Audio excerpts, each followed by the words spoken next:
Today I'm sharing my breakfast time with you.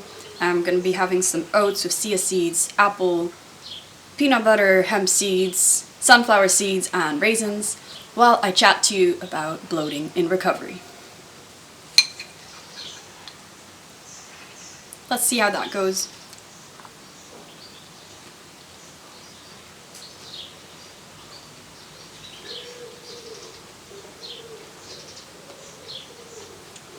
So, everyone recovering from an eating disorder deals with digestive issues at one point or another.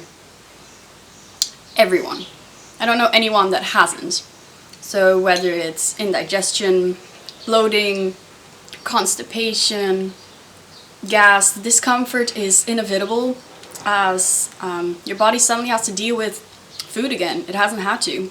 It has to deal with increased intakes after periods of starvation or restriction or binging and purging, and this is new and it has to learn how to deal with that efficiently. And what this does is it makes recovery just that little bit more difficult than it already was. Not eating makes you feel thin and good, whereas eating apparently makes you bloated and full and constipated, and yeah, why not go back to your previous habits? Well, there are many reasons.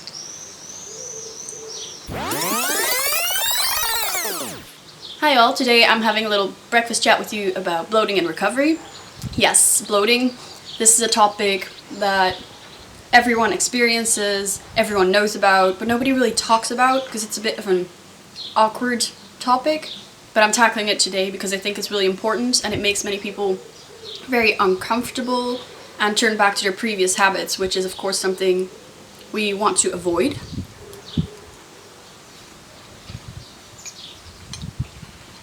So I'm talking about why we bloat, what you can do about it, and my own experiences.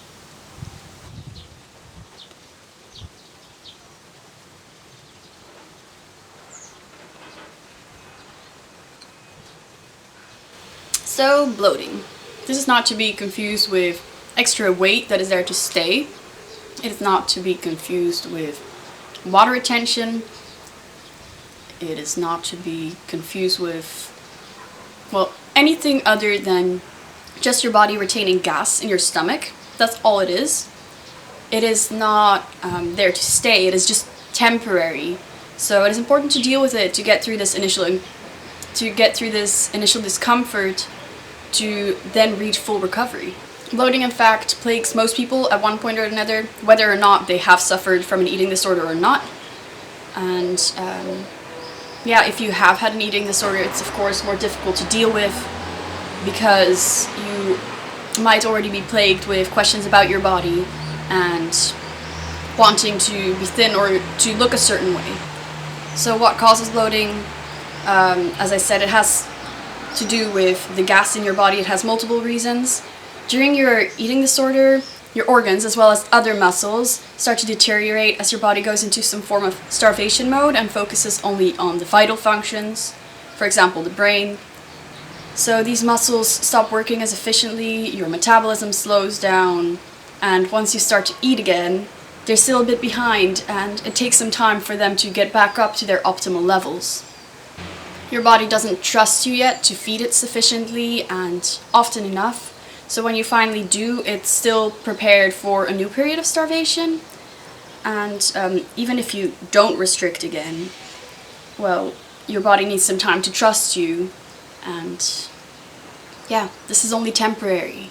It's not fat. You're not going to be fat.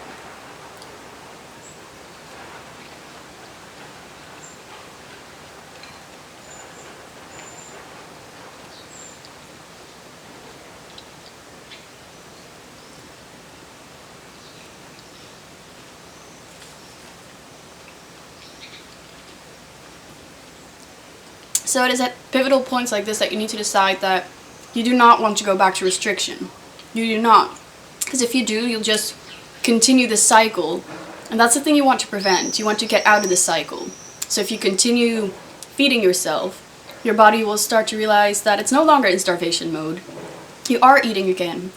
And the bloating and the constipation will start to go away as your muscles start to improve their functioning and your body knows that it is now safe to start to deal with other things, such as well, getting your period back.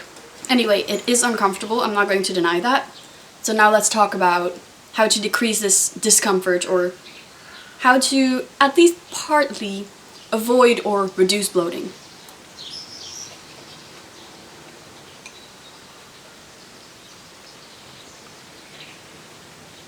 Step 1. Drink loads.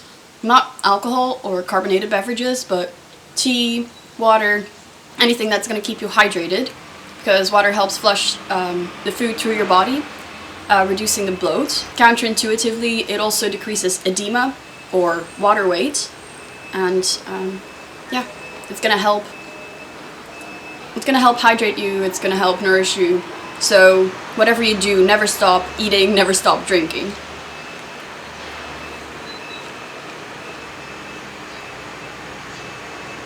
This brings me to the following. Eat often. Not 3 square meals in a day, but a meal every few hours, 1 to 2 hours.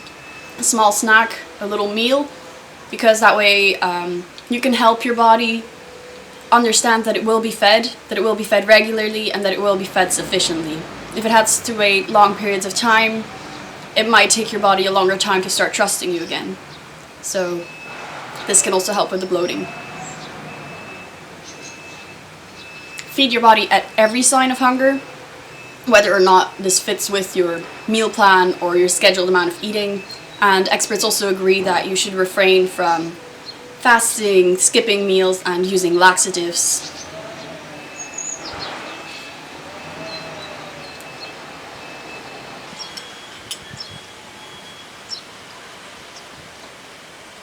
Number 3. Don't focus on safe foods and vegetables, as these might actually deteriorate your bloating. For example, certain vegetables eaten raw can be more difficult to digest as opposed to when you cook them. So always cook your veggies, and maybe for the time being, be gentle with yourself and introduce things like legumes or cruciferous vegetables like broccoli, kale, sprouts gradually back into your diet, because if you just plop them back in there, they're known to cause gas and bloating. And at this point, when your body is already under a lot of stress, it can't deal with huge amounts of that all of a sudden.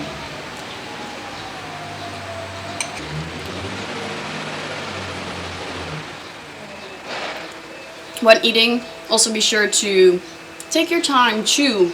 Don't eat at a disordered pace, but yeah, don't stress out. In general, just don't stress out, because it's bad for your body in so many ways.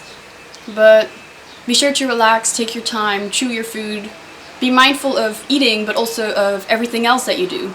Although I just mentioned that no food should necessarily be avoided completely, it might be a good idea to actually avoid these 2 things.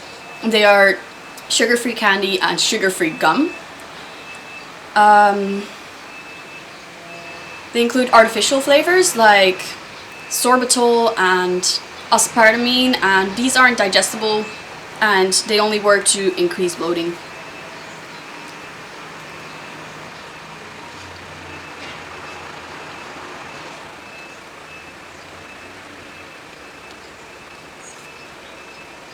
Next up, wear loose clothing.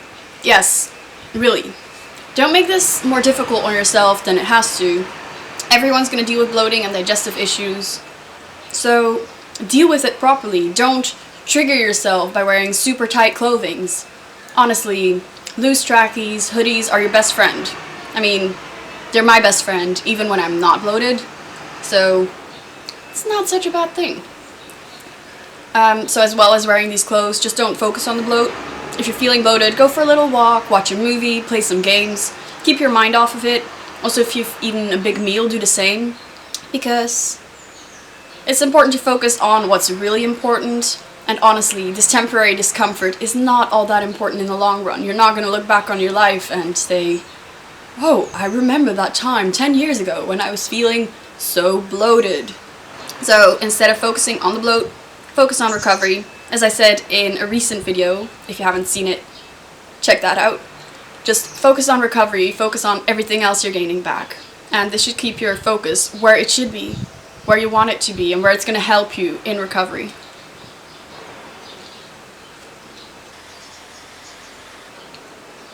Honestly, I know it's tough. I too have been there. At first constantly constipated, then constantly bloated, for months actually, because I didn't really know what was causing it. I feel your pain, but with these tips it should at least get a little bit better. And yeah, also for me what helped was to, if I was feeling particularly uncomfortable or if it honestly hurt, I would hold a warm water bottle to my stomach. I would drink ginger or peppermint tea, or I would eat yogurt with banana, walnuts, and honey. This is honestly always a lifesaver for me because it's also just damn delicious. Apparently what's also helpful is foods like asparagus, papaya, cucumber.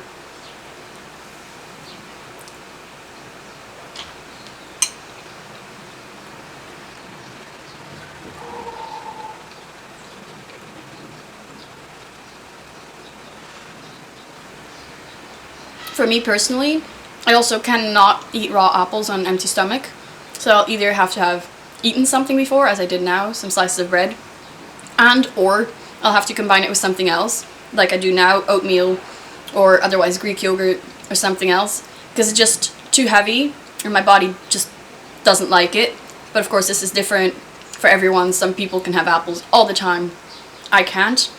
So even though I still have this little twerk that, I mean, I'm sure other people have. It's not just to do with having an eating disorder. But I do notice now that bloating has decreased. I do suffer from bloating once in a while. That's normal. Everyone has it, especially in the evening when I've had a big meal.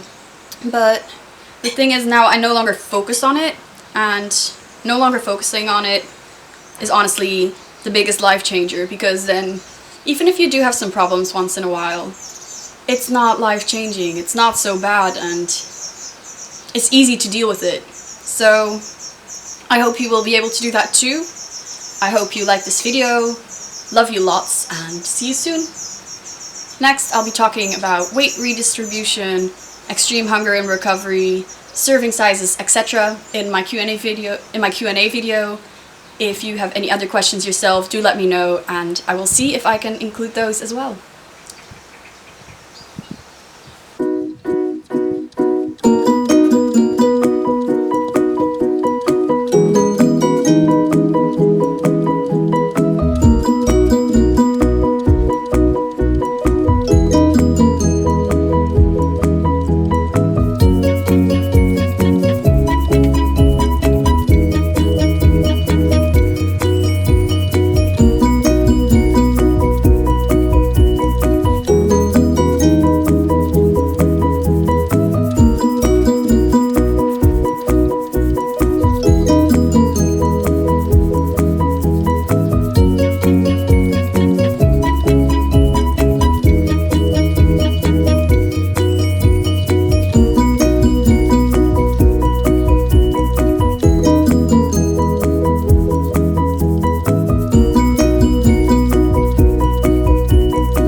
Down.